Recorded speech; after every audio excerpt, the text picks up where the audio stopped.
children is really this light in the world, when Jesus says you can't enter the kingdom of heaven if you're not childlike. Whether it's your child or not, part of what we're here to do on this earth is to shepherd these children through on their path to becoming whole people, to becoming wholesome people.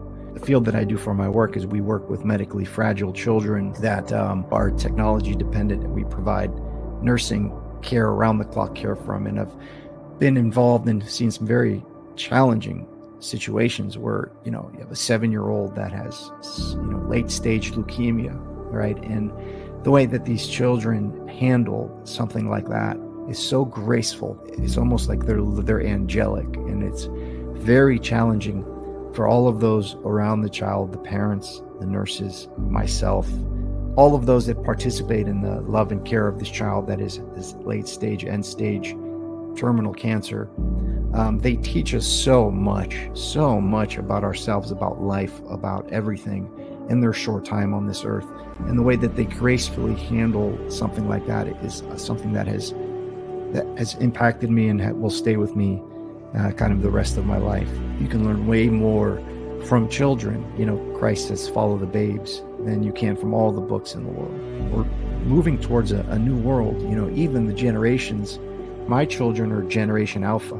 It starts over again. We need to shepherd them into this new world that is coming, whether we like it or not. The question is, why are children so pure and innocent? Because they are more in this pre-fall state than adults are. Something like puberty is like a remanifestation of the fall at the individual level, where you become aware of good and bad and good and evil again, right? Where as an innocent and pure child, you're not really aware of these things. That's why children are so damaged and traumatized by things that they encounter at an early age, that they're not ready. They're not ready for the fruit of the knowledge of good and evil yet. And let's say they were sexually assaulted or abused or experience or view something. They are eating from the fruit too early, right? But the puberty is the inevitable fall, right? There's no way around it. And just recently, my 10-year-old is driving with me and he sees me on my vape pen, and he just doesn't understand why I don't just stop. He's eventually going to go through puberty and be in a state where he'll kind of understand more. If you think of something like a puberty blocker, or this idea to inhibit and to stop the process of puberty, it really is a profound thing that our children are going through, and our responsibility to them to shepherd them through this process. Because there is a sort of war on children with the food that they're fed in mass, the media that they're fed in mass, and then the medical community, which is supposed to be there to help us when we're sick, is now posing all these literally insane interventions. It's hard not to get caught up in that and fight it and get involved in maybe not healthy ways, because you get so angry when you see it. It doesn't have to be your child. When people say, why do you care? That's not your child, because that doesn't matter. It's very difficult to wade in those cultural war issues when it comes to children on my part, because I get animated and I can see the demons just enticing me there. Look what they're doing to this child. Well, you're going to let it happen? It's really fraught to shepherd children into this new world. That's where the work is to be done. That's where the work is to be done. Yeah, completely agreed.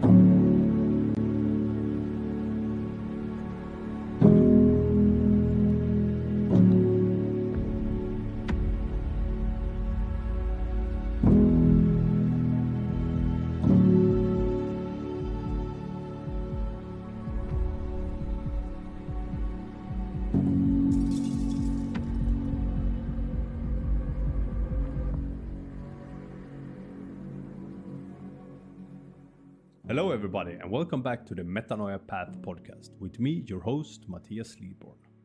For today's episode 3, we will be joined by James Kourtides, who is a Greek Orthodox Christian and have a background in philosophy, psychoanalysis, and political science. He is also a friend of Jonathan Pageau, who is a dear friend of Jordan B. Peterson. It was actually through Jonathan Pageau that I found James, through an interview that James had with Jonathan. And due to my likings of Jonathan, I was searching for some interviews with him, but I found James. And he had this really special way to make difficult and complicated subjects more accessible for secular people. So if this is the first time you ever listen or watch anything from James, I really recommend you to sit back and just listen with wide open ears. Due to our limited time, I just sat back and listened. I just asked some questions, but not too many, because I really wanted James to flesh out what was on his mind right there and then. So you, the audience, can get some thought-provoking insights. There was many things I wanted to express and say, but due to a little language barrier, and also, as I said, I wanted to make him talk more than I, so I really didn't want to interrupt him anything. So I really think you should listen through this whole episode, whether you have listened to him before or not, because he has some really good insights in this really short video.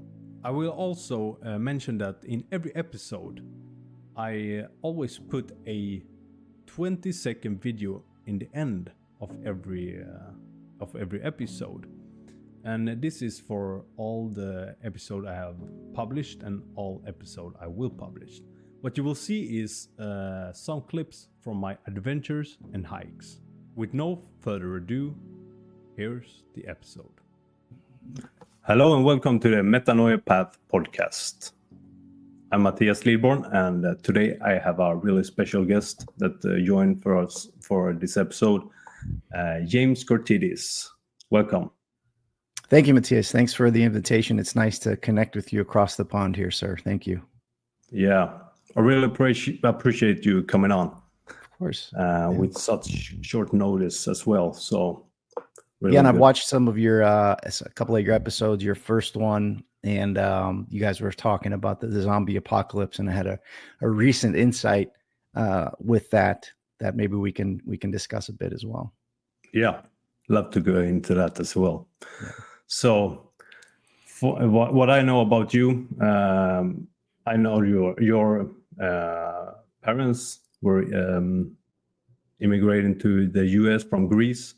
You were Orthodox Christian, Greek Orthodox, and but you fell away from the faith, and you have a very interesting story to tell. So I would love to let my audience hear this story, and I have a lot of questions to you, and but we have a limited of time, so I will like to hear this story again. And every time we hear a new story, every time you hear a story that you have heard before, it's become this renewal. You get new insights and see what you missed the last time. I think it was Martin Shaw. I listened to him to a clip. He said something about he talked about the blind spot, that the things that we want to put aside when we read something, that's the thing you need to look at. So and I also know that you have a podcast, the Rooster's Crow podcast, and the name, I think it's from the when the Rooster's Crow, and the second time when Peter denies Jesus the third time. Yeah, that's correct. It's quickly there. So the story in the Bible of the Rooster's Crow. So it came to me as I started the channel, and just I can briefly give you kind of a rundown of my emergence into this space. And I agree, it's interesting to talk about yourself, and to recount your story when you go on these podcasts. But I think you learn more, or something interesting or new emerges each time you do it. I think it's but I'll be quick, and because of our limited time. So like you said, my parents were, from the north of Greece, Thessaloniki. My whole lineage is from there. My folks moved here pretty much when my mom was pregnant with me in the early 80s. I was born here in Florida. And my grandma and grandpa came with us as well as my aunt and my uncle. And we lived here, and I, went to church with my grandma, Orthodox church around here. And here in the Tarpon Springs area here in Florida, there's a lot of Greek Orthodox and Orthodox churches. There's just a rich kind of tapestry of many churches around here. And I went till I was, really well into it until I was maybe 13, 14, 15. I used to go pretty religiously, and then a lot of things happened in life. My parents got divorced, which, coming from a Greek heritage, that's a big scandal in Greece, and that kind of carried over, and I kind of felt through that. And I stopped going to church with my grandma. The family split apart a bit, and then went to high school and started really getting in trouble and getting into a lot of things that were of the area and of the time.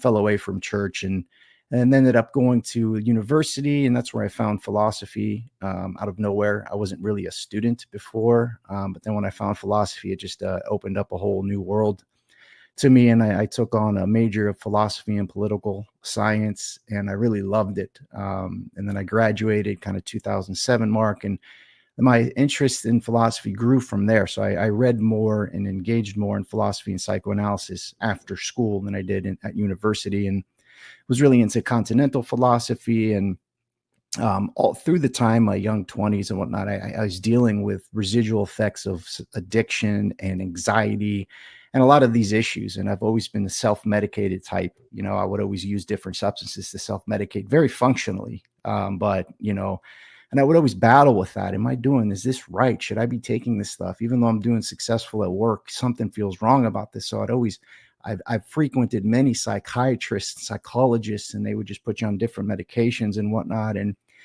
cut to about 2015, I found myself at a Chinese medicine doctor. And at the same time, I started, exploring Oriental philosophy and meditation. And I had what I called then a spiritual awakening.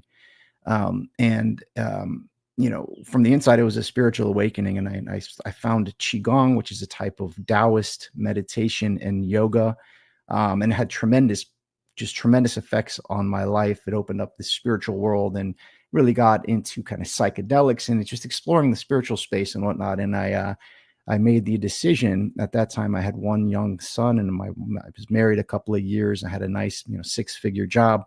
I made the decision there to quit my job abruptly to teach meditation and to show people how to heal themselves. I wanted to go travel the world and be a healer because it had such a profound effect on my life. And started a business called Trinity Energy Works. And started seeing clients at the house and doing some online stuff. I was also dabbling in new age stuff. I was doing tarot readings, things of that nature, just into it deeply. And in my head, it was, I just want to help people heal themselves, and I'm doing it for the great betterment of humanity and whatnot. Now I reflect on it. I was deeply into what the Orthodox call prelest.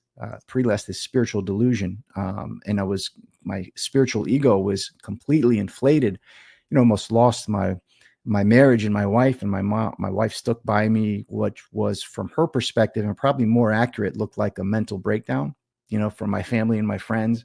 In my head, I'm having a spiritual awakening, and they just don't understand. They're normies. From the outside, he's having a mental break. He quit his 6-figure job. He's got a kid and a wife, a mortgage. What is going on there? And so this was around 2015, 2016. And I think something happened in the world in 2015 and 2016, because I talked to a lot of people, and they've had similar arcs, not necessarily the same path that I've gone through, but some kind of event happened in 2015, 2016, whether it's a dissolution of a marriage, a loss of a job, a spiritual awakening, a reorientation, or a shifting that happened, a metanoia, right? So, at that time, I found Jordan Peterson very early on, before he was kind of known, and was watching his YouTube videos. And then I found Jonathan Peugeot probably around 2016, 2017, got heavily involved in that community. Through Jonathan Peugeot, I found the Church Fathers again. And since then, all the things I was looking for in philosophy and psychoanalysis, and then in Eastern mysticism and Taoism and Buddhism, I found in its purest form in the Church Fathers, which was a complete shock to me. So it was the trope of the prodigal son. So I was able to return to reorienting myself to the Orthodox faith. It took time to start going back to church. I had 2 kids after that. And then it was a process of reorienting myself back to the church, getting my children baptized, and really focusing on metanoia and purifying the heart and being a better father, a better husband, and a better person, in a sense, in a different way than it was before. That led to me, the pandemic happened in 2020, which led to me, for some reason, a book that had a profound impact on me was Father Damascene's Christ, the Eternal Tao, which is a book about the story of the Father Seraphim Rose. I actually have it right here. Sorry for interrupting. No, excellent. Right here. Yeah, but I was supposed to read it, this month. I was supposed to start reading it, but I want to postpone it for a month. So I want to read Lao Tzu first, so I understand that correctly. So a lot of the book, the front part of the book, has Lao Tzu's readings, and then it has kind of an interpretation of it. And so just to finish the story, I for some reason, the pandemic happened. I had some time on my hands working from home, and that book profoundly impacted me so much. I just put a camera up in my room and I started reading that long book from cover to cover into my camera phone, and I published it on YouTube. I don't know why I did that, because I read the entire book and then I read it again, bit by bit, with no audio, just, completely crude. And that started the channel. And then I read a lot of the channel was me reading the church fathers, probably a dozen or more of them, all just like this, and then providing some analysis, and that turned into interviews, and the Rooster Crow podcast, which is the story from the Bible where the rooster crows, right? And that moment when the rooster crowed, it showed Peter that he denied God, right? It was the worst day of his life, but it was also the best day of his life, because it transformed his heart. He had an actual metanoia, an actual conversion, and realized that Christ was God. So we're in a time period right now where the rooster is crowing, that's warning about a lot of the things that we see that's happening in our world, but it's also calling us to repentance and to metanoia. And that's why I was drawn to your podcast and the title of it, of course, and that's kind of what led us here. Yeah. Thank you for that. Yeah. There's a lot to pick and choose of going forth in this conversation with that. So there's, of course, I can relate to many things that from your journey and from my own journey. And of course, Jordan B. Peterson, important figure that is this bridge to come into the full faith. And also, of course, then Jonathan Pageau. But for me, Carl Gustav Jung has been one that I read almost religiously for 4 years every day. And because he got so much seeds of truth that open up my perspective on things, and connecting all the dots, of things that I couldn't really formulate for myself. Things I encountered, spiritual things or patterns in my thinking and so forth. And then reading Jung, there was some, he actually writes a lot of about Christianity, but his father was a Protestant pastor, yeah. Mm-hmm. So anyway, and then also as yourself, Jonathan Pageau and Mathieu Pageau is these two great geniuses that just make your the insights it just clicks, and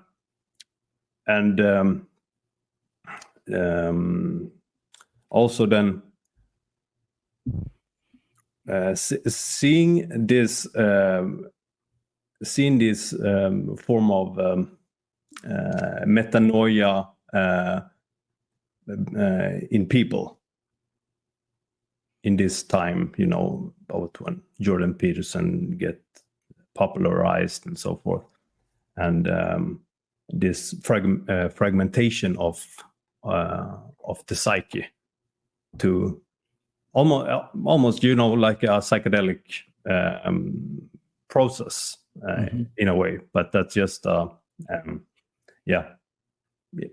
don't know how to say it, but well, think the term psychedelic. Psyche is Greek for psyche, which is soul. Delic is generating, so soul generating. So when you go on a psychedelic trip, you enter the spiritual space, right? That seems something like that happened without the psychedelics en masse around that 2016, 2017, 2015 period. And just to double click a bit on the Peugeot brothers, they are not coming up with unique articulations of their theory of biblical exegesis. They just showed people, they distilled the insights from the fathers and just presented it to people, and people were ready to hear it. And something about the church fathers is that the relatively recent phenomenon is the church fathers of being translated now, and because of the internet, into English. So it's available where it wasn't available before almost at all. Now it's available everywhere. And those insights were distilled in the form of symbolism by the Peugeot brothers and presented to the world. And that caught on like fire. And I think that's an entry point for people that are interested to explore the saints and develop a relationship with them. Yeah, great. It actually, yes, the church fathers, and I knew that as well. Matthew Peugeot, he studied Hebrew and the Hebrew texts, and then Jonathan Pageau studied the church fathers, and also he was he read a lot of René Guénon. I also think he did this. So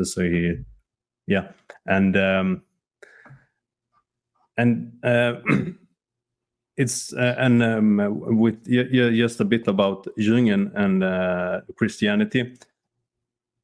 I set him aside when I started to read the Bible, actually.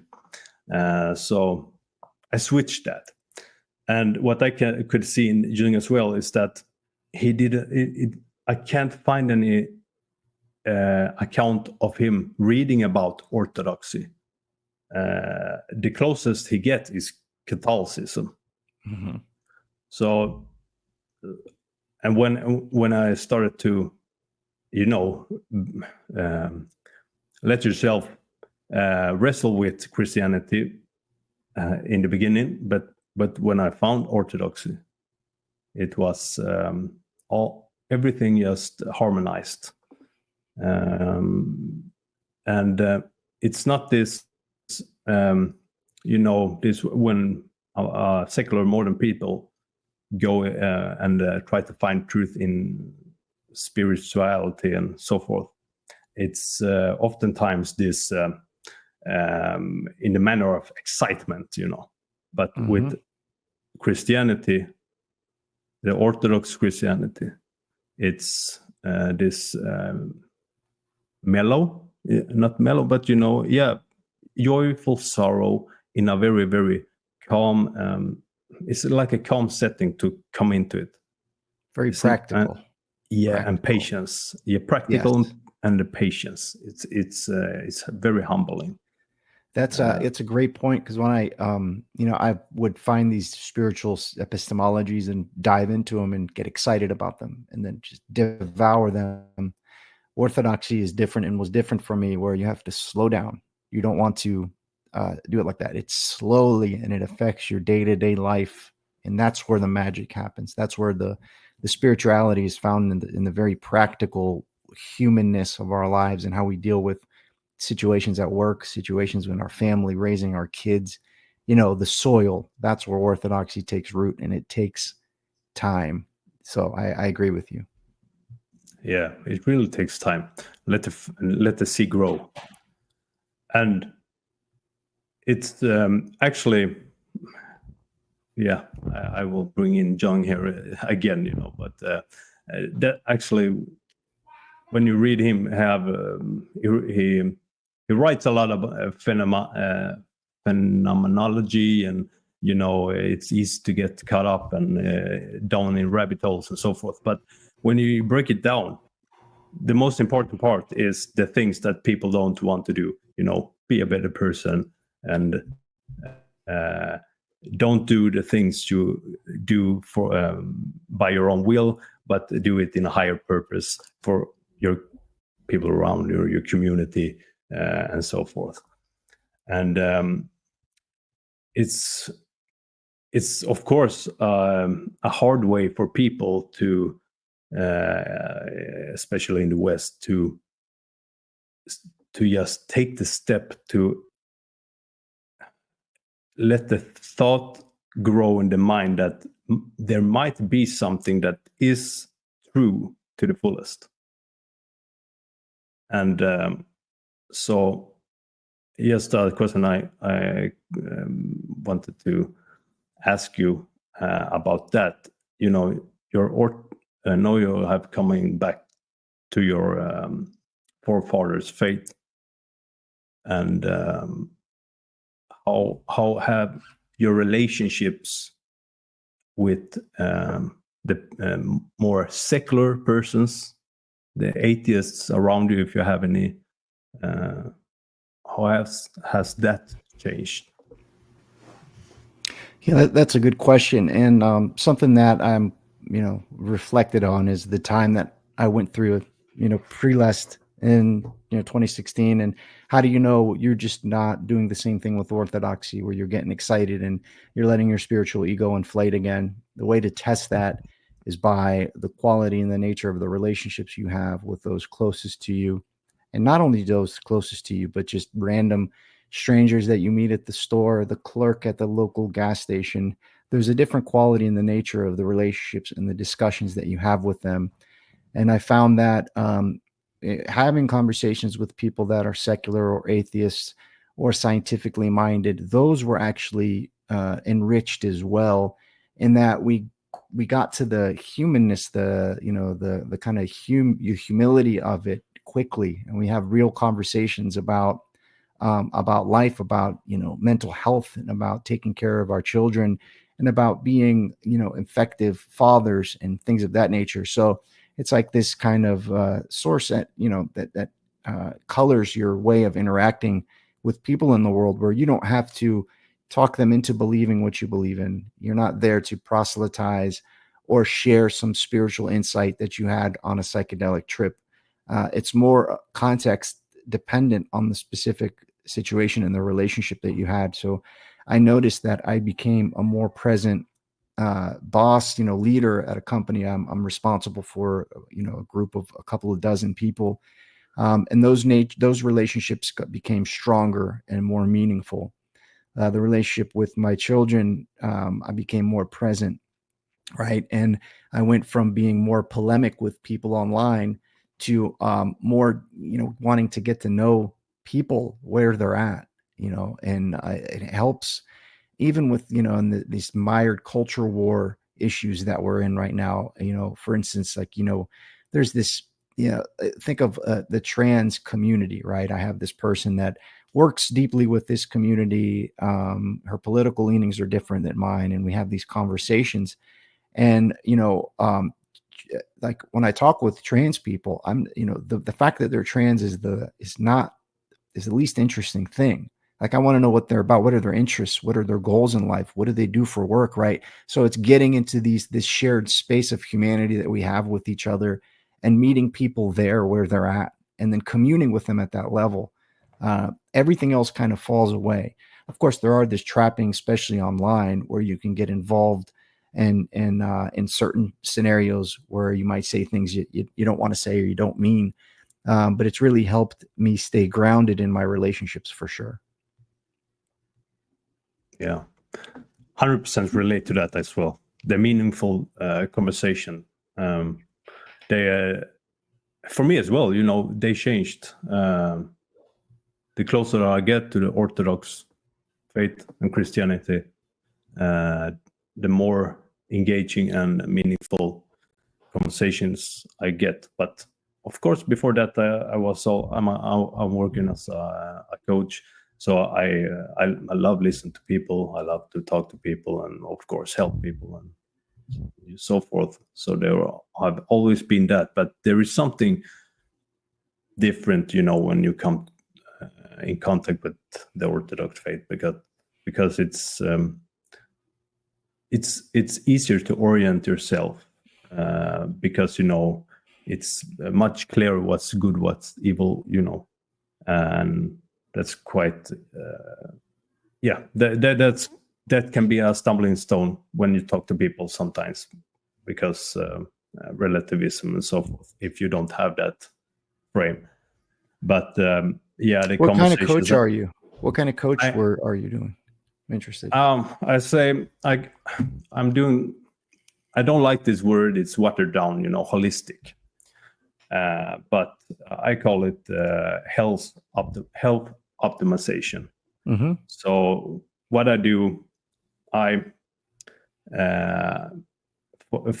for starters, I try to make the physical and mental state better in the person.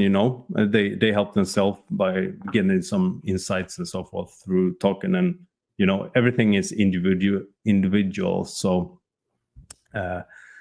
but oftentimes I start with good routines, discipline, and maybe they need training, and everyone's different. So some people just need to talk and so forth. And but it's you put it on the spot. I think it was when you talked with Jordan Hall. Mm-hmm. You talked about this when there's money involved, the love disappears. So I have a very hard time with that, actually. I would love to do that for free, actually. So mm-hmm. it's a strange situation, but anyway. I don't think the money has to make the love disappear. It just becomes a lot more, a lot more complicated. But I think it can be done. And when I did, it's interesting. We have this similar path where we got into kind of coaching and helping others. You see something work powerfully in your life and you want to share it with others because you want others to be well as well. I think that's kind of a deep instinct that we all have in us. Yeah. And there's a way where, I would do things for a donation where you don't require, someone to pay. But again, that's still, it just complicates things. But I think it's not, it's almost it's a necessary thing that it's a place to work. It's a place to do the work. So I wouldn't say it's a bad thing to charge money, but I think it's another place to do the work in a sense of understanding how that works. So yeah. I think it's an interesting thing. Yeah. Yeah. And yes, exactly. Money is it's in the end, it's neutral. So, mm-hmm. But yeah, it's anyway, it's a much better than pay for something else. Something. There's a lot of things that is much worse. So this is for an investment in yourself. So yeah. It is a good pursuit to do, and this it's also one bit that oftentimes is not recognized,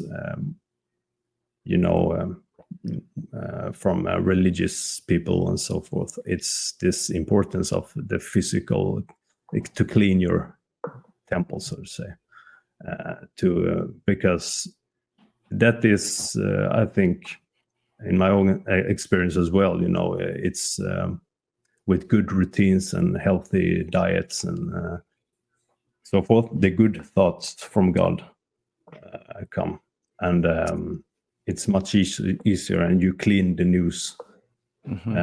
In that way as well. It's to that point, the nous, right, is one of the terms in the term metanoia, right? Metamorphosis, to transform. And I think this is the meaning of life. I think this is the meaning of human life. Metanoia, nous, which is the heart mind. The Chinese and Taoism have a beautiful term called Zin, Xin, which is very analogous to nous. There's not really a term in English that is the heart mind, right?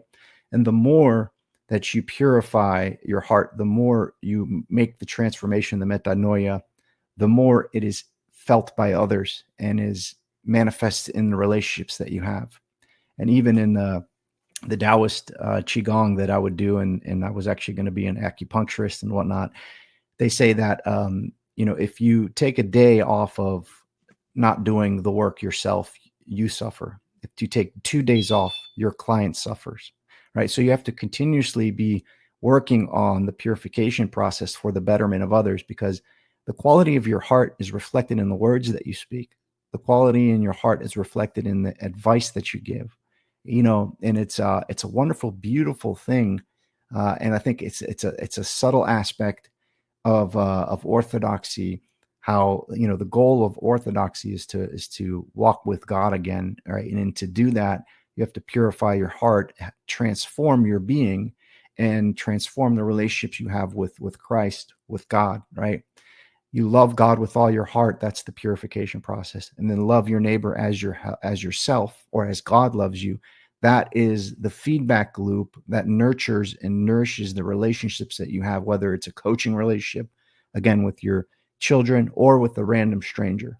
All of that is rooted in this fundamental concept of transformation and metanoia that happens in the heart. That's the meaning of life, I think, when it comes to brass tacks. Yeah, when you break it down, yes. The transformation, and you're coming closer to God. And some people come closer to God without knowing it. Mm-hmm. Actually, if you look, of course, if you look at your past, how you come, this is necessary. This metanoia, the fragmentation, the stress, the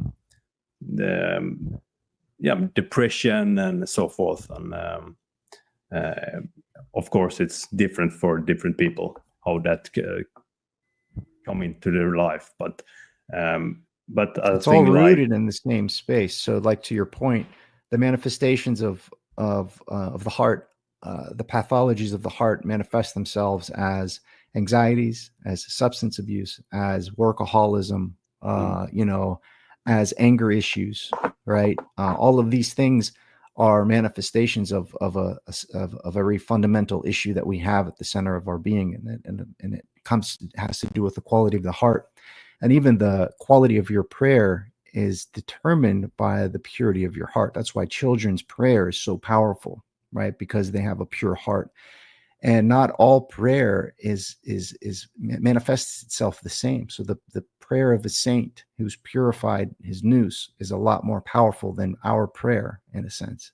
So many things are rooted back into this fundamental kind of nature and quality of the heart. And how do you? So everybody would, yeah, of course I want to purify my heart. Yes, I want. Okay, let's do it. But it's the work that has to get done, and that's why the Orthodox praxis of prayer, of attending church services, of participating in the mysteries, of the sacrament of communion, of almsgiving, of baptism, all of these things are meant to transform the heart. And the more that happens, the more influence you have, the more indwelling the Holy Spirit situates itself in your heart, and the more you have nurturing relationships. But it's not a straight line. You can be going a certain way, and then boom, you can feel the presence of God leave you for an extended period of time. And that is God's providence. That's a gift to you to do the work again, right? You're back in the muck, in the mire. Some old habits come back again, right? Some old proclivities, some old thoughts come back. God, why have you forsaken me? You were just with me. Things were going so well. Now I lost my job. I don't feel the presence of the Holy Spirit anymore. And then he comes back, right? And it's not a straight line, so it can become discouraging doing the work and then having a setback, but that's part of the process. And it's part of the safety mechanism not to fall into prelest, because if you just go, you end up flying too close to the sun, and what happens? Your wings get burnt and you fall. So it's this incremental metanoia on the path of transformation. Yeah. It's necessary. Again, it's necessary to have this, but I see it like the progression need to be you build a higher lowest point. You build a highest lowest point, and when you go back beyond the lowest point you have now, then you know when to really take precaution and be. That's when it becomes dangerous. You know, when it's you're almost not possessed, but something else is riding you. I've seen this in a couple of people. It's the secular people that they speak about it in those terms. Something brings me down. And eventually they say hell. No, it's a common word. Even for a secular person, but they don't realize how much implication that has. Yeah. And I think what we're talking about here, we are engaged in spiritual warfare, right? And once the demons see that you're working on purifying the heart, they will attack, right? And that's where you need to be careful. The phenomenon of addicts that find a program that works, they hit rock bottom and they get clean, and they have months and months of clean, and they're doing the work of transformation, and they have a slip, right? A demon comes in, and then they try to use like they used to, and it kills them because they don't have the tolerance anymore. It's this phenomenon. So, and I think a lot more secular people are more comfortable talking about angels and demons. So we're talking about spiritual warfare here that we're engaged in when we're doing these things. So when it gets to brass tacks, that's what we're working through here. And you made a great point in your first podcast. I was really interested in the Buddhist notion of the realm of the hungry ghosts. And Dr. Gabor Mate wrote a book called In the Realm of Hungry Ghosts. And this idea of these ghosts, which are these demons, right? They have these big extended bellies and these tiny mouths, and they're constantly hungry, constantly consuming, in a sense, right? And it's a good analogy or a metaphor of the spiritual state that we're all in to some extent or the other. I think that's part of the demonic influence that holds sway over most of us most of the time. So it's important to be mindful of. We're talking about wonderful, beautiful things that happen, the transformation of the human heart, but we're dealing with spiritual warfare, and we got to be mindful of that. And that's why it's important to have a network that you trust. It's important to have a spiritual father, and it's important to be connected to a tradition as best as you can to buttress you from the slings and arrows of the demonic. Yeah. Especially nowadays, it's very important. And I think to myself, when I think about psychoanalysis, coaching, and so forth, what I think about now, this through this journey to Orthodoxy, the priest, the Orthodox priest, is the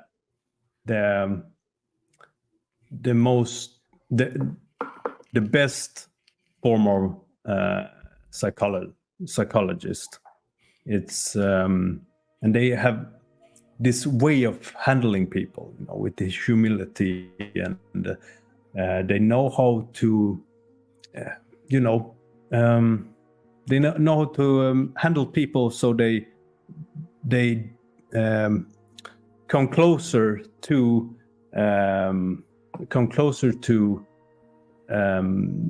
realize the bad things in themselves on their own in some way. That's my experience now when engaging with Orthodox priest. Can I read to you? I just read this from Everlasting Man. Can I read one paragraph that speaks to that point real quick? Please do. Hello there. Just a quick interruption from the conversation here.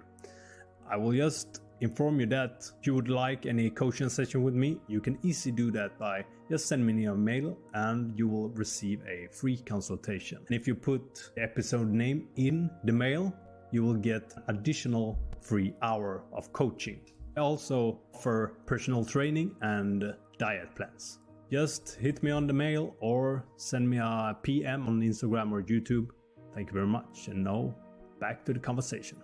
Bruce Chesterton. So it's from a footnote where he talks about this in a beautiful way. So he says, it's a footnote. It says, Christ, being fully God and fully man, is the intermediary between God and man. But even Christ can be a, quote, truth too tremendous, who also needs an intermediary. Chesterton talks about the saints being intermediaries, such as St. Francis. Quote, St. Francis is the mirror of Christ, rather as the moon is the mirror of the sun. The moon is much smaller than the sun, but it is also much nearer to us. Being less vivid, it is more visible. Exactly in the same sense, St. Francis is nearer to us, and being a mere man like ourselves is in the sense more imaginable. And of course, priests are the intermediaries. In a wonderful metaphor, he compares priests with fireplace pokers. He says, fire, the most magic and startling of all material things, is a thing known only to man and the expression of his sublime externalism. It embodies all that is human in his hearths and all that is divine in his altars. It is the most human thing in the world. Seen across wastes of marsh and medleys of forests, it is veritably the purple and golden flag of the sons of Eve. But there is about this generous and rejoicing thing an alien and awful quality, the quality of torture. Its presence is life, its touch is death. Therefore, it is always necessary to have an intermediary between ourselves and this dreadful deity, to have a priest to intercede for us with the God of life and death, to send an ambassador to the fire.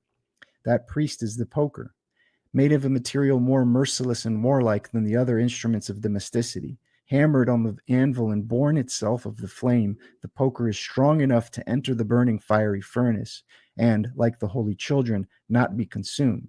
In this heroic service it is often battered and twisted, but it is the more honorable for it, like any other soldier who has been under fire.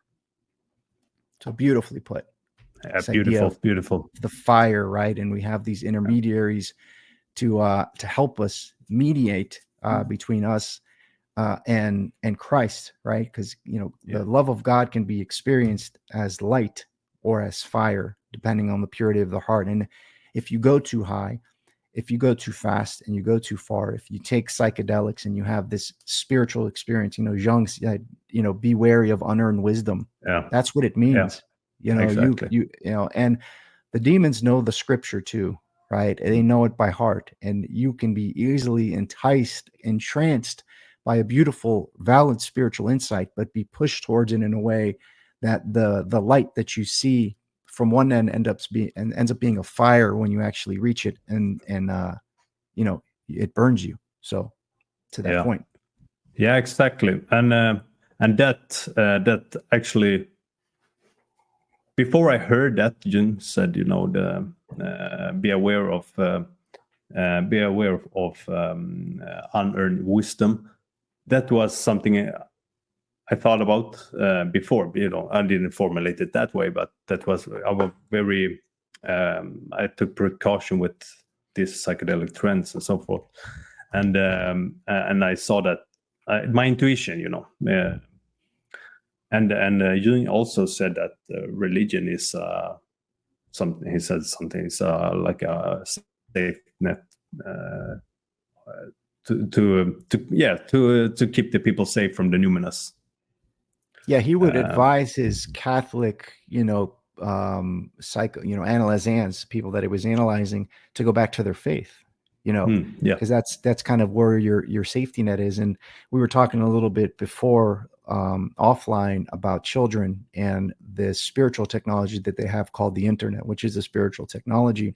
Yeah. It's the same idea when you put an iPad in front of a child and he has access to all the coolest things you could ever think, dirt bikes and race cars and dinosaurs and all these wonderful videos that just entice them and bring them in.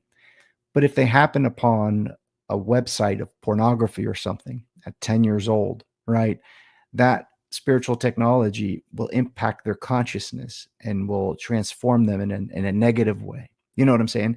So these spiritual tools that we have, that's why we need intermediaries like parents, like strong fathers and strong mothers, not to shed them. I don't know. I've been thinking deeply about the relationship between children and technology. And it almost seems like a losing battle.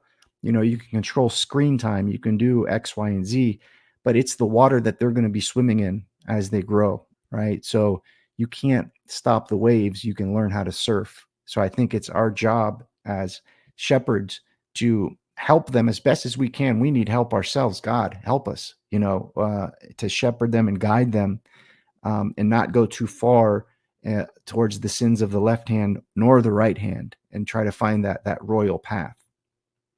Yeah. And there is where the routines come in, and the discipline to hold to those, because, the deprivation and not allowing yourself doing things in excess, that really lightens you.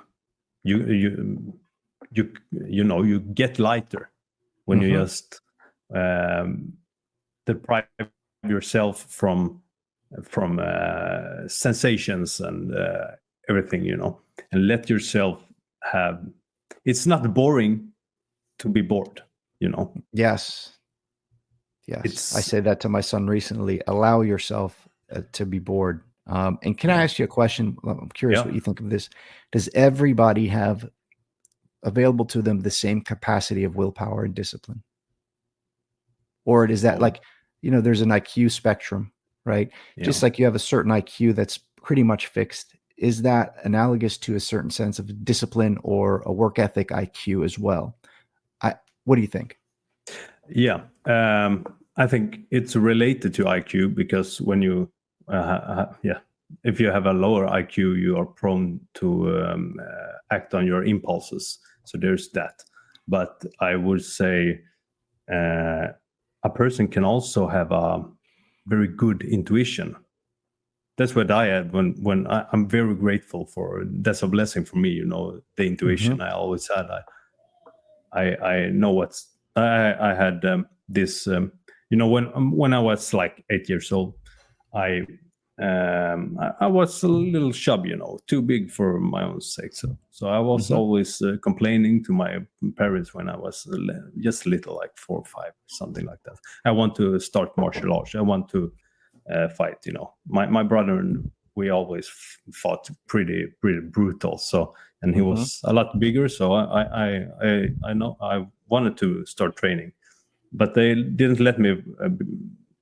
Maybe when I was 8, 9. But anyway, so I wanted to get rid of the excess of fat, even though my mom, especially, she didn't wanted me to do that because she thought it was cute or something.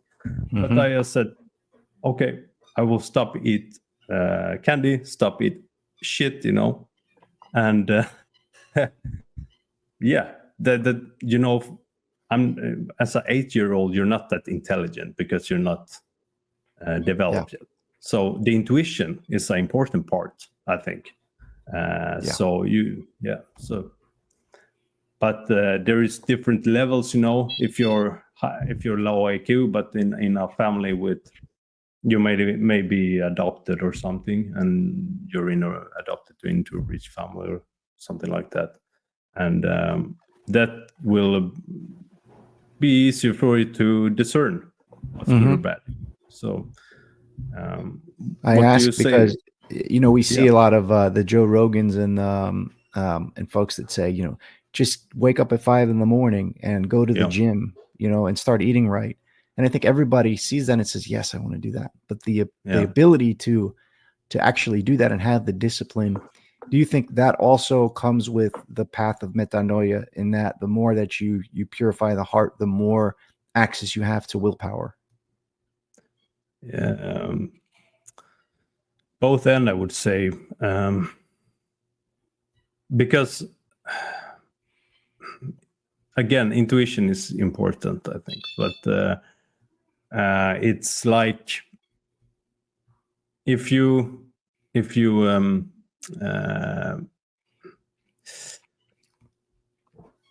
yeah, that's a tricky one. But can you say it again, just to? Well, when you are on the path of repentance, a good way to measure it, like we talked about, was the quality of your relationships. Do you think there's an analog there to the ability to leverage your willpower and discipline, where the more you purify the heart, the easier it is to get up in the morning and go work out? Something like that. Yeah, it could be. Yeah, because when you purify the heart, you get the more insights, subtle insights about what is meaningful in life and what is good for you and your family, and not in an egocentric way. Okay, I need to train because I want to get in shape and get attention. Not like that. When insight is more like, okay, I need to train, because if I don't train, I won't be able to play with my children, my grandchildren, and so forth. So that,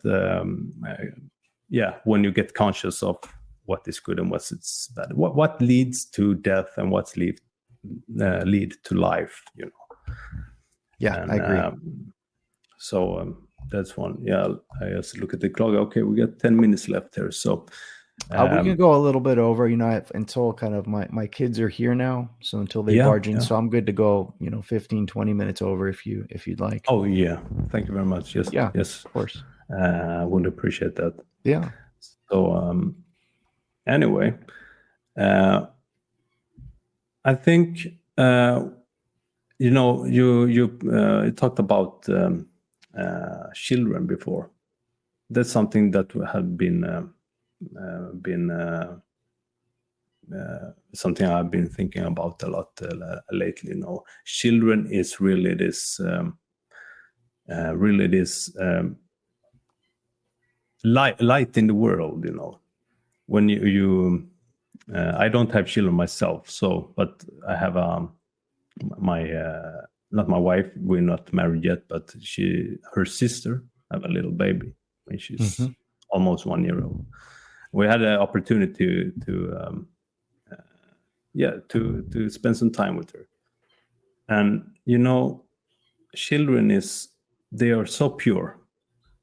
And even though when Jesus says you can't come, something like you can't enter the kingdom of heaven if you're not childlike, and just to be with a child in that age for just a day, I realized it. Yes, okay. And is this not just they're when they're always shining with joy and so forth, but also this curiosity, the curiosity that is needed to go this path towards, especially after your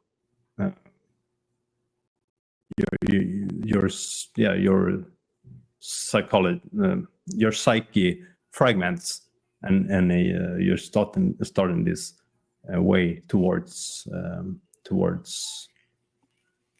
vertical.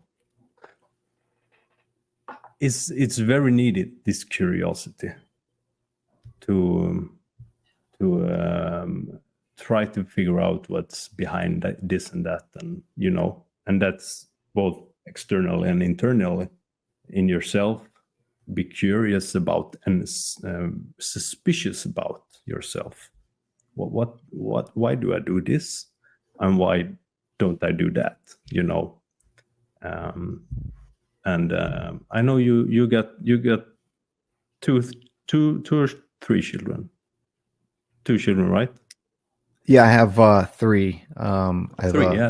Yeah. My oldest is 10, a boy. My middle is a girl. She is 6, and I have a 4-year-old. So I have one that came to us in the middle of the pandemic, right at the start of it. He was born in April of 2020, and all 3 of them came and transformed me. And the fact that you don't have any children yet and you are where you are already, um, it's going to be a transformative experience. And I hope that you have that for you, and you have it in, your niece or nephew. And it's a wonderful, wonderful thing. It's almost cliche to say that, having a child changes you. But I think whether it's your child or not, part of what we're here to do on this earth is to shepherd these children through on their path to becoming whole people, to becoming wholesome people. I work in the field. The field that I do for my work is we work with medically fragile children that are technology dependent. We provide nursing care, around the clock care for them, and I've been involved and seen some very challenging situations where you have a 7-year-old that has late stage leukemia, right? And the way that these children handle something like that is so graceful. It's almost like they're angelic, and it's very challenging for all of those around the child, the parents, the nurses, myself, all of those that participate in the love and care of this child that is late stage, end stage, terminal cancer.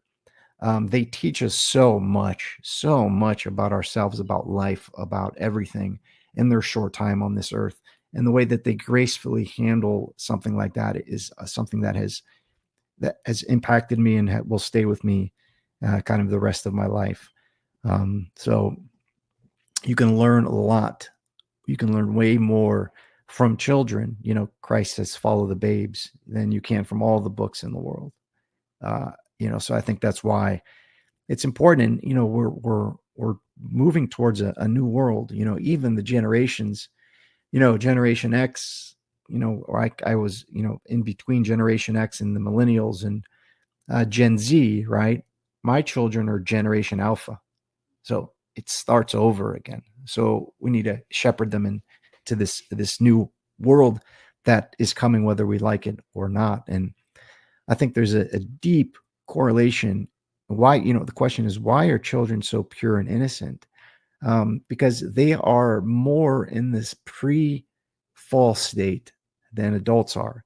And I think something like puberty is like a remanifestation of the fall at the individual level, where you become aware of good and bad and good and evil again, right? Where as an innocent and pure child, you're not really aware of these things. That's why children are so damaged and traumatized by, things that they encounter at an early age, that they're not ready. They're not ready for the fruit of the knowledge of good and evil yet.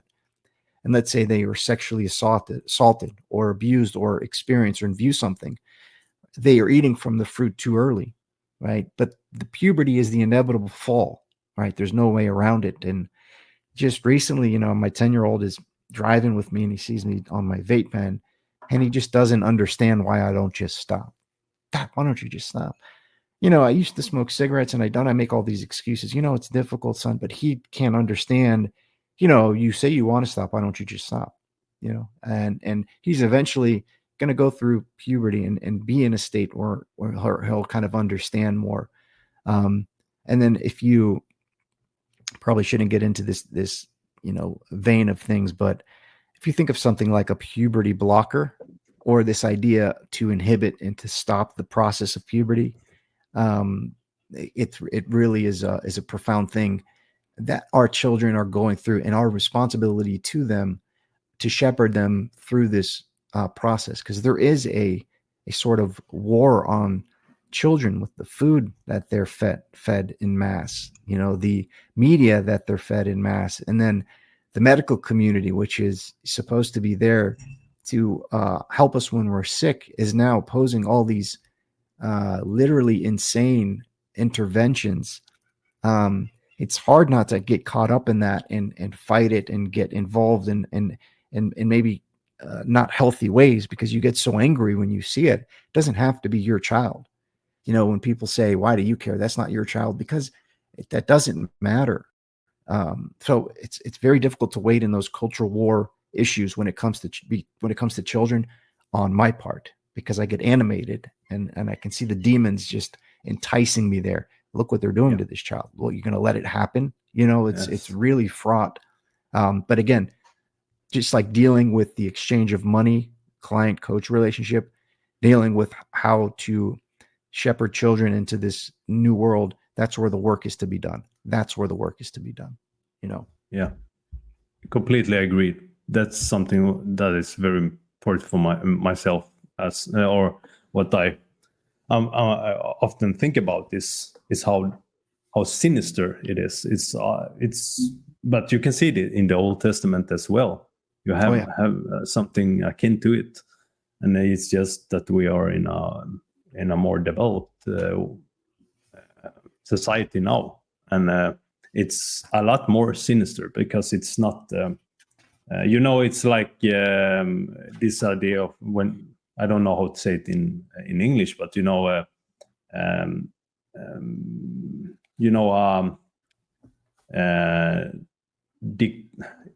a dictatorship in disguise, like in the West.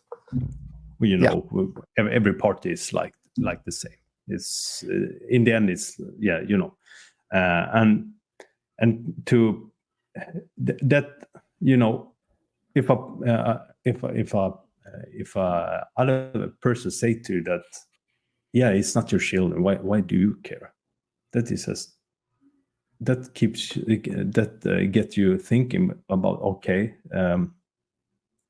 don't you see that this will also affect next generation and next generation, and will become a really big problem to switch it back. But then again, this is inevitable that it will happen if you hold to the Christian story. It's supposed to get worse, and it's if you can struggle it out, there will be light in the end. Can I read one more short paragraph? Yeah, sure. I read this earlier. That's why it's coming up for me. And this is Chesterton again. I want to get to this footnote, but I got to give you a little context, because there's this idea that what happened at the end of the Roman civilization, there was this vast confusion of genders. Are you familiar with that idea? It's a fascinating trope. So let me read a little bit here. He says, in this story of Good Friday, it is the best things in the world that are at their worst. That is what really shows us in the world as its worst. It was, for instance, the priests of a true monotheism and the soldiers of an international civilization. Rome, the legend founded upon fallen Troy and triumphant over fallen Carthage, had stood for a heroism which was the nearest that any pagan ever came to chivalry. Rome had defended the household gods and the human decencies against the ogres of Africa and the hermaphrodite monstrosities of Greece. And here's the footnote. It is interesting to note that in the final decadence of the Greek civilization, mythological characters arose that sported the physical characteristics of both male and female in the same individual. Quote, in the last resort, the exaggeration of sex becomes sexlessness. It becomes something that is much worse than mere anarchy, something that can truly be described as malice. A war not against the restraints required by virtue, but against virtue itself.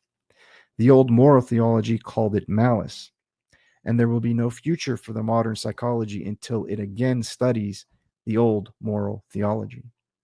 That was from Chesterton, 1929. Yeah, it makes you think. Yeah, it makes you think. Is right. So nothing new under the sun, No, it's a reoccurring. Yeah. But yes, to go back to the little children again. I actually wanted to have children for many years. Mm-hmm. It's just it's circumstantial, and so because I of course, children is the most valuable you can ever create and engage with. So I think Jordan Peterson puts very well when he said that if you don't want to have children, either you're delusional or you're immature.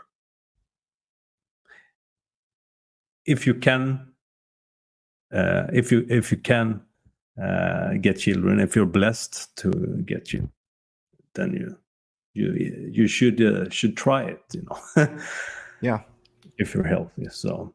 And it's not, again, it doesn't have to be, biological children are a blessing, but anytime you find yourself in a way responsible for children, I coach football as well, my son's football team, so I don't know how I found myself in almost every area of my life responsible for children, but it's a blessing. And I think that's why I'm so hyper focused on it. But you're right. It is a blessing and it's a responsibility. And, there's no such thing as nihilism when you're holding your newborn. There's no concept of nihilism. The whole idea goes away, and, focusing on the future and the transformation that we're responsible, the metanoia that we're responsible for in this lifetime is passed to the children that we care for. Yeah. That was something I wanted to ask you about your. I've heard that you have told in other conversations that you have a company that, as you told before, a homeopathic, like a homestead clinic. Mm-hmm. Do you go home with nurses and so forth? You go home to these sick children and take care of them, and. How does that work? Is it like is it only that you go home to them, or is it like you not entertain them, but give them a pleasant time? I don't really know how to explain it, but so my job is to find great caregivers and place them with families that are in need of great care. So the children that we care for are medically dependent on some form of technology, either a feeding tube, they have a trach to help them breathe, or they're on a ventilator. And it stems from, a brand newborn that needs round-the-clock 24/7 care with a team of nurses. So we recreate sometimes the hospital environment in the home, so we can bring the families home from the hospital and the parents can sleep and they can work and their children are cared for. And some of the nurses we connect with these families are with them for years and watch them graduate from the ventilator and off of the trach and off of the G-tube and watch them go on to live continuously healthy lives.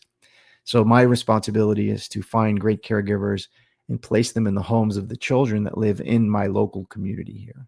So it's, it's really based on the acuity of the children that have the need. We deal with more acute challenging situations. There are also situations where you have an aide, like a home health aide or a nurse aide that helps with behavioral issues, feeding issues, things of that nature. So. Oh, okay. Yeah. Lovely. And I really like that it's local. Mm-hmm. So you have do you meet up with all these families and? Okay. Yep. Yeah. We meet them. Great. So the hospital will call over as a referral, and then we'll go meet the families usually in the hospital. Then we'll go meet them in their home, get to know them, get to know their situation. It's a very challenging being a young family, not expecting to have a child medically dependent on some technology now. Now you have to have strangers in your home 24/7, right? So it's very challenging on the relationship of the husband and wife and the family in general. So there's a lot of social issues that arise as well. So it's we have a relationship with the families and the children. The better we get to know them, the better we can hone in on the right caregiver, something like that. Yeah. Okay. Yeah, I see. That's a really good structure there. I think it sounds it's really organic. Yeah. It's a blessing. It's a challenge though. It's very challenging. If you care and if you're in this space, I hire people and bring them on. It's a double-edged sword. In order to be successful, you have to care. But if you care, it's going to be difficult because you're talking about some children that are end of life. some families that are extremely difficult situations, and they will take out their anger on you. So it's a challenge for sure. Yeah, I can just imagine. Yeah. But yeah. So I wanted to talk a little bit about Matthew Peugeot's latest video there. He was on. He always speaks on this podcast. Stephen, he's an author. I don't know, but and do you have any thoughts on that? Because some what I as a reader of Jung in the past, of course, it became a little. I understand not every. You don't have to mention Jung in when dreams come up, because the latest video he spoke was a lot about dreams and so forth. But in his book Language of Creation, he was very dismissal of dreams, that they don't, just as the church fathers don't put so much attention on dreams because of the pre-list and so forth. But I thought to myself, shouldn't he just mention Jung? You don't have to do it, but Jung is a pioneer in dreams. I think he's if you measure it, I think he have analyzed most dreams in history, like 80,000 dreams.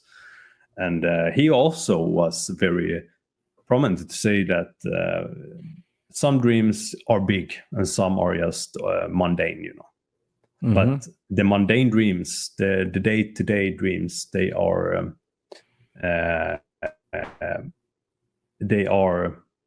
also important in that way that when you write your dreams down in a couple of years or a month or whatever time you want to spend on it, you can actually see patterns quite clear when you read them from your own psyche, your soul, or how you want to frame it.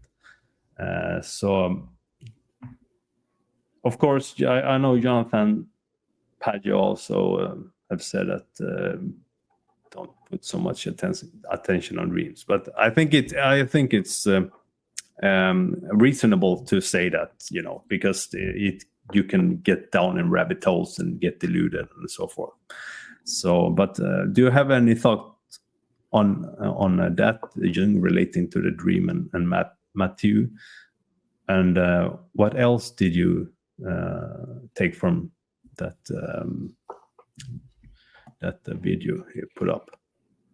Yeah, it was good to hear from him, and that sparked my interest quite a bit. And I spent 2015, 16, and 17 keeping a pretty explicit dream journal, and I would write down my dreams, attempt to lucid dream quite a bit, and I still have them here. And going back to my dreams, I've recognized a lot of patterns, and I had a lot of death dreams where I would be killed in certain scenarios, and I would always find myself in some sort of war scenario, a cosmic war scenario, different planets, different, sometimes I go back and reread these dreams, and I'm like, wow, just so many of them. And from an Orthodox perspective, generally it's thought that dreams are, kind of like those spiritual technologies that we talk about, be wary of engaging in that space. And most dreams are thought to be demonic, and if you recollect them regularly, you're allowing the demonic influence into your life,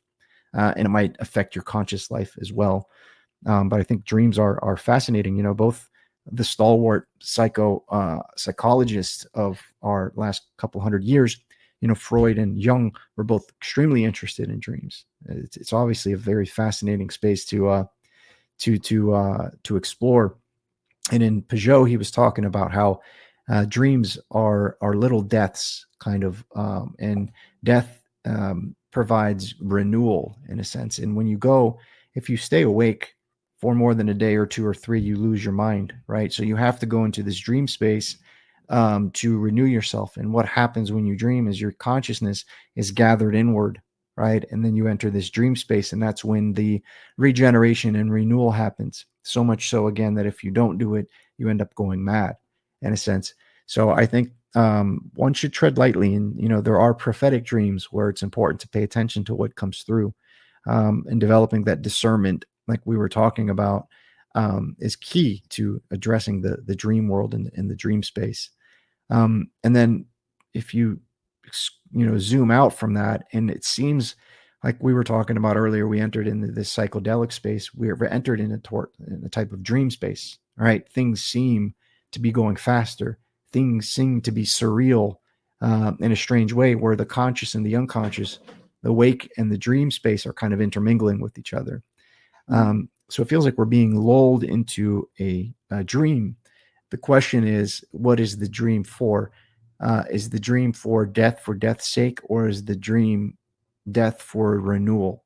All right. And I think that's the question. And my question to Peugeot is, what does he make of this recent shift that's happened, at least in the United States, politically and socially, which I don't think is trivial, in terms of what is the purpose of our entering into this dream space. I think we've entered into apocalyptic times, right? Apocalypse meaning revelatory. And we're seeing things hidden being revealed at almost a neck-breaking pace. The Diddy list, the Epstein list, the fact that the medical establishment doesn't care for your health and have other motives. You can just fractally apply this logic to so many areas. We are actually living in a revelatory dream space right now. The question is, what is the nature of the space that we're entering into, and what is the result of it? I'm hopeful that it is for a sense of renewal. And a little bit in addition to that, in your first conversation, you were talking about the zombie apocalypse, and something hit me is I've had a lot of people in my family and in my life and in the community here in late stage of life, and not even that late anymore, they fall under dementia, right? And they fall under, dementia and Alzheimer's. And it made me think, oh my goodness, what is the Alzheimer's manifests itself as a sort of zombie state. You lose your personality and you end up, not yourself anymore. And you develop these mannerisms where you are angry and you act out and stuff. So it seems like we're at the end of life, you're entering more into the death phase and into the dream space. And we see this massive increase of dementia and Alzheimer's in the elderly. It's almost like, is the dream manifesting and moving us towards this zombie state, right? Or is it moving us towards a state of renewal? And that's the open question that I think Mathieu brought up in his talk there. Yeah, good question there. It depends. Yeah, on I think it's very individual. Depends on the person as well. But on a macro level, that's the big question. How it affects. And I see it, not about the dreams there, but about this crumbling down and the revelatory situation we are in, where you can see evil quite clear, or even people that you never thought would make a point about this. But I come again and again. I come back to this acceptance and the joyful hope, and also I don't find for the moment a better word than privation, but deprive yourself of, and go out and not to sound like a materialistic New Ager, but reconnect with nature. That's something it's so important.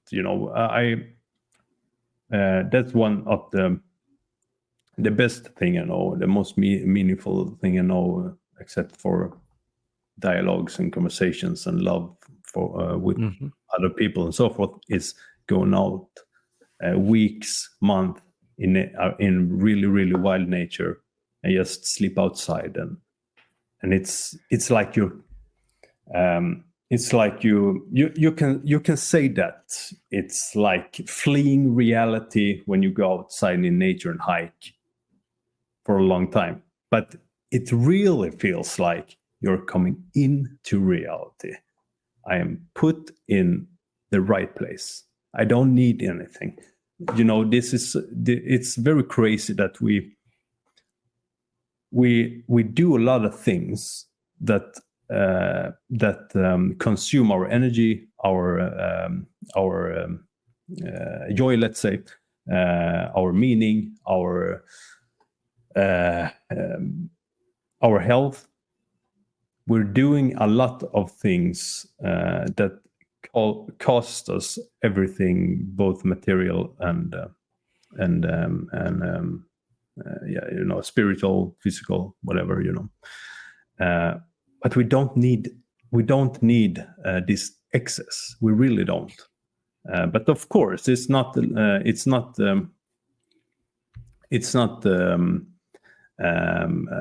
rational to think that the whole world is going to get in this medieval or this pre-medieval state again. But somehow I see it like, I think it has to come to that in a certain point, that we see where the meaning is, just to search for water and bring water to your family in a distance.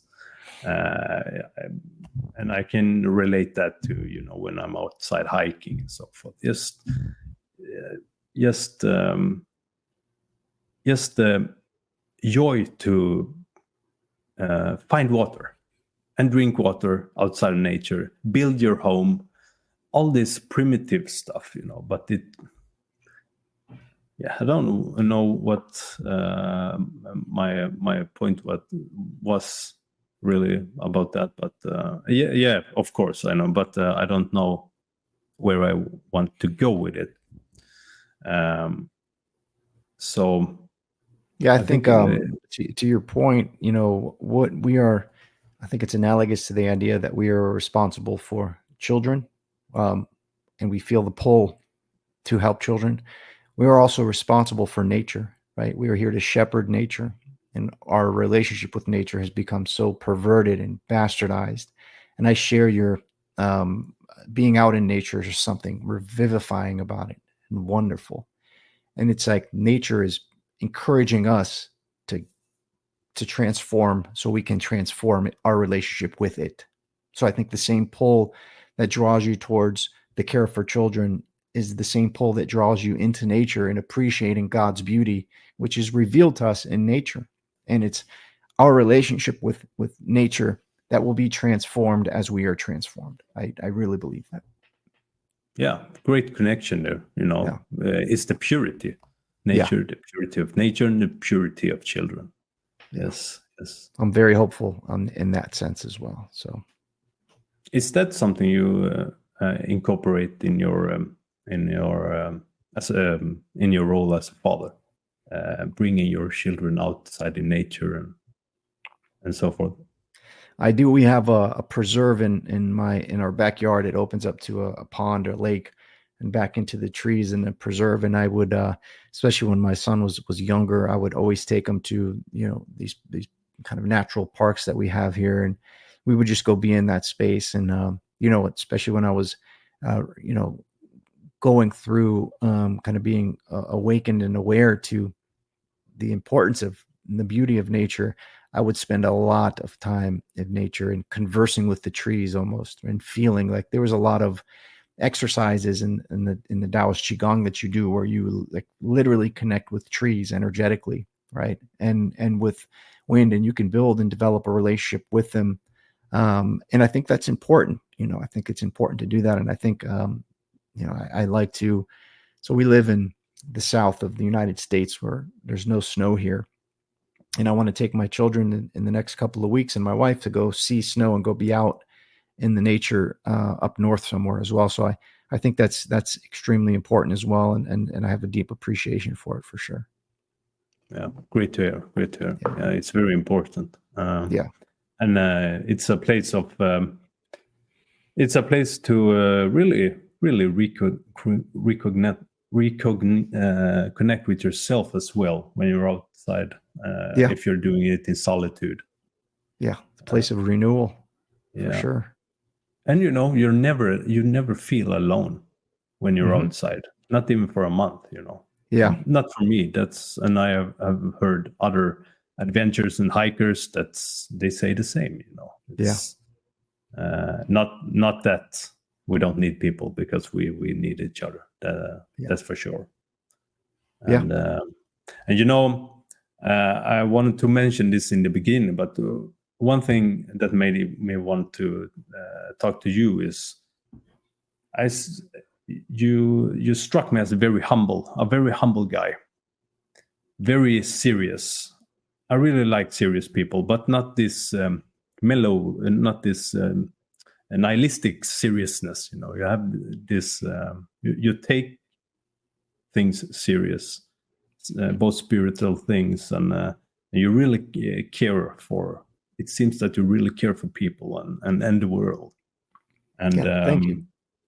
Yeah, I really mean it. And Jonathan Pageau and you are two really authentic guys, and you managed to take what Jonathan Pageau says and filter it, and not filter it, but you managed to formulate it in a even clearer way, I think, more accessible for secular people. So you're doing really great work, and to hear about your company,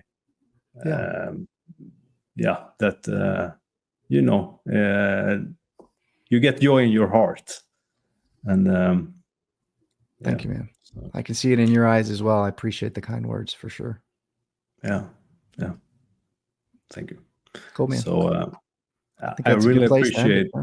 Let's wrap it up, and thank you for sitting a couple of minutes more. So of course. Until next time. Yeah, until next time, and I will put all the information in the description and so forth. So wonderful. Yeah. Okay. Well, thank you, Matthias. God bless you. Thank you, James. Yeah, God bless you. Yep. Bye. Bye.